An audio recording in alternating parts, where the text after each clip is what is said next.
Good morning. How you guys doing? It's Mike back with the thought of the day on November 21st, 2024. First, I want to give honor and praise to Ahaya, Shoahaya, Bashem, Yeshaya, and Rakadash, Father, Son, and the Holy Spirit in Hebrew. Then I'd like to open with the serenity prayer. God, grant me the serenity to accept the things I cannot change, the courage to change the things I can, and the wisdom to know the difference. May your will, not mine, be done. Today, I want to talk about the spirit of fornication. Yesterday we talked about, I read through the Testament of Judah when he was talking about alcoholism and being drunk on the wine. Today, I'm going to read what his brother wrote, Reuben, the Testament of Reuben. Reuben had a serious problem with fornication and adultery, and he wrote a testament to his sons concerning fornication. Before I read this testament, I want to make this establish. This message is for the brothers because I know a lot of us out there struggle with fornication. I struggled with it heavily in my life before I found the Most High. And I never knew about these testaments, and it breaks it down. Another thing is, this is not all women. So please don't start saying this is a woman bashing thing or things of that nature. This is not all women. You know what I'm saying? So I say that again. This message is not about all women. So if you feel like that you fit in this category, then of course you're going to be upset. But if you don't, then you won't be upset. And these are not my words. These are Reuben words. One of the 12 tribes of Israel, one of the brothers. All right, so here we go. First, he started off by saying, "Pay no heed, therefore, my children, to the beauty of a woman, nor set your mind on their affairs, but walk in singleness of heart in the fear of the Lord, and expand labor on good works, and on study, and on your flocks, until the Lord gives you a wife, whom he will. Be ye suffer, not as I did." So he's telling you right there to concentrate on your work and concentrate on laboring for the Lord, and he's going to bless you with a wife. And then once he bless you with a wife, then you'll be good to go, and you won't go through what he went through. Starting at verse 7 in chapter 2. "For the pit unto the soul is the sin of fornication, separating it from God, and bringing it near to idols, because it deceiveth the mind and understanding, and leadeth down young men into Hades before their time. For many have fornication destroyed, because though a man be old and noble, or rich or poor, he bringeth reproach upon himself with the sons of man, and division with Beliar."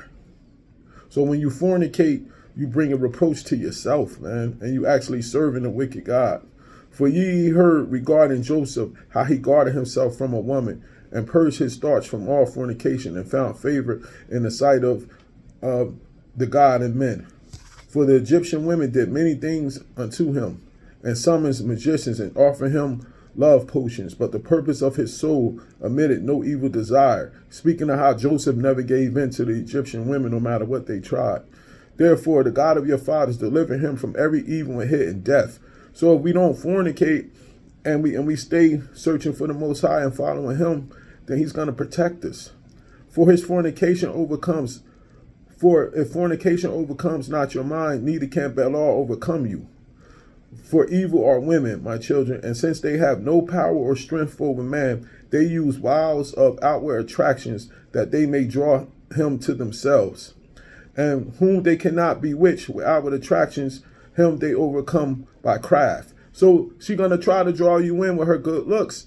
And if that don't work, then she might resort to doing some type of witchcraft. So brothers, we got to stay prayed up, and understanding that being in that spirit and staying prayed up and binding those spirits away, be able to protect you.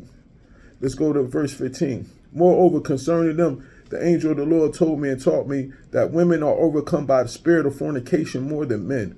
And in their heart they plot against men. And by means of their adornment they deceive first their minds, and by the glance of the eye instill the poison. And then through the accomplished act they take them captive." Sheesh. He said women are overcome by fornication more than men. And in their heart they plot against men, and by their means of adornment. So they're going to get you with the way they dress And then they're going to have those lashes on, and you're going to look them in the eye, and they're going to try to catch you by the eye. And if you get caught, they got you. For a man cannot force, because a woman cannot force a man openly, but by his heartless bearing, she beguiles him. So she's not going to be able to walk up to you and just be like, tell you what she wants and be able to take over you. But if you see how she dressed and you be attracted to it, that's the first way they're going to draw you in. Flee therefore fornication, my children, and command your wives and daughters that they adorn not their heads and faces to deceive mine, because every woman who uses this wiles babe been reserved for eternal punishment. He said, if you dress up like that and you try to use this to trick men and you think you're getting over, you're already going to hell. I'm going to read it again. He said, flee therefore fornication, my children, and command your wives and your daughters that they adore not their heads and faces to deceive the mind, because every woman who uses these wiles been reserved for eternal punishment. That's hell. Next, verse 18. For thus they allured the watchers who were there before the flood, for as those continually behead them, they lusted after them, and they conceived them in their mind, for they changed themselves into the shape of men and appeared to them when they were in their husbands. Jeez. Verse 19. And the woman lusting in their minds after their forms gave birth to giants, for the watchers appeared to them in reading even unto heaven. Beware therefore of fornication, and if you wish to be pure in mind, guard your senses from every woman, and command that women likewise not associate with men, that they also be pure in mind. For constant meetings, even though the ungodly deed be not brought, are to them in irremediable diseases, and to us as destruction of Beliar and external approach. For in fornication there is neither understanding nor godliness. All jealousy dwelleth in the lust thereof. Whoo! Whoo! So fellas, the fornication is deep, man. You know what I mean? Throughout my life, I was a slave to fornication, and it cost me in so many ways, man. It cost me some good relationships. It cost me the time of really getting to know a woman, and it took me farther and farther away from God. You know what I'm saying? When I was going through that situation, that tragedy, that 10-year tragedy,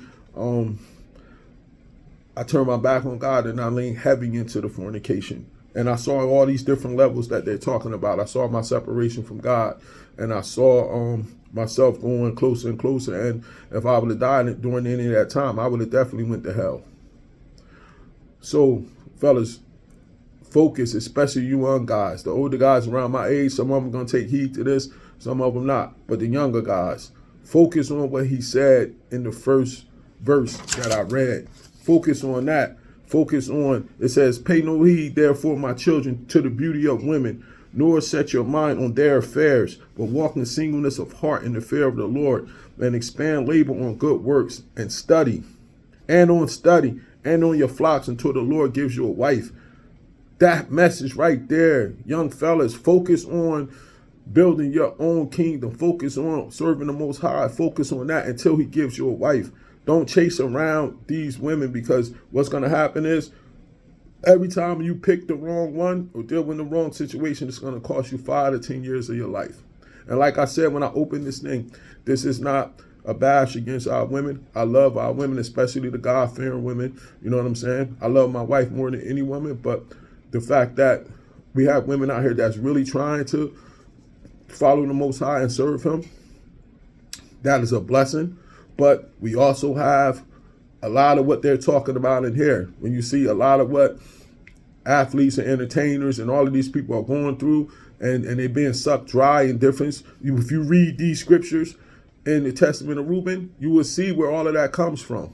You know what I'm saying? But the Most High said, my people will perish for lack of knowledge. this knowledge wasn't put out there for us to learn. I didn't learn none of this kind of stuff growing up in the Baptist churches in Trenton, New Jersey, where I grew up at. No pastor even talked about none of this stuff. You know what I'm saying? Fornication and adultery was ran rampant in the churches. So I thought that was a regular part of life. You get what I'm saying? But taking heed to what these brothers has written and left us their testaments, and it's for us to learn from it. This is Mike. Enjoy the rest of your day. Shalom.